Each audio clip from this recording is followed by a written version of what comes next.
Hey there guys, welcome back to another Bridgford product review, and today we have a honey barbecue shelf stable sandwich, and I actually got this one from my buddy Old Smoky, so thanks a lot. So yeah, let's very quickly check this thing out. Alright, let's have a close look at it.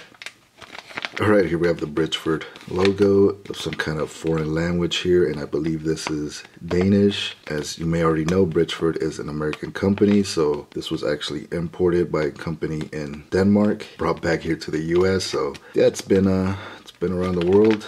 Alright, so we have a shelf-stable sandwich, honey barbecue soy. So this is a vegetarian product, I believe. I'm not sure if it's vegan, but I'm sure it's animal-free. Here we have all the ingredients. If you guys want to take a look at that. Here we have the ingredients in Danish. We have 320 kcals, 11 grams of fat, 34 grams of carbohydrates, and we have 1.8 grams of salt, and we have a total weight of 100 grams. We have a best before date of September 3rd of 2018, so this should still be good. And here we have the production date, which appears to be the 39th day of 2017. I could be totally wrong. Nothing on the back, so let's get this thing opened up. All right, let's open it up.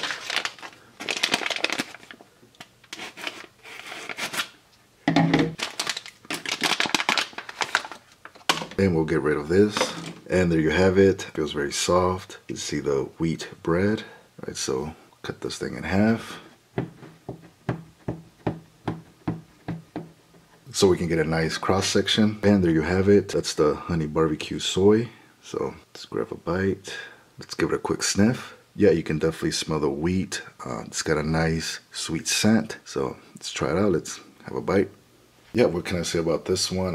I like the wheat bread. It's got a nice flavor to it. It's a little bit chewy, a little bit on the dense side. The filling has a puree kind of texture. You do get a hint of that barbecue and honey. So this is more of a sweet type of snack or sandwich, not savory. I'm not hating it or loving it. I'm kind of in between. That's how I feel about it. Overall, I would say it's decent. Alright, I hope you guys enjoyed the video, and I hope you come back for the next Bridgford product review. And don't forget to hit that thumbs up and subscribe. And as always, thank you guys for watching. See you soon.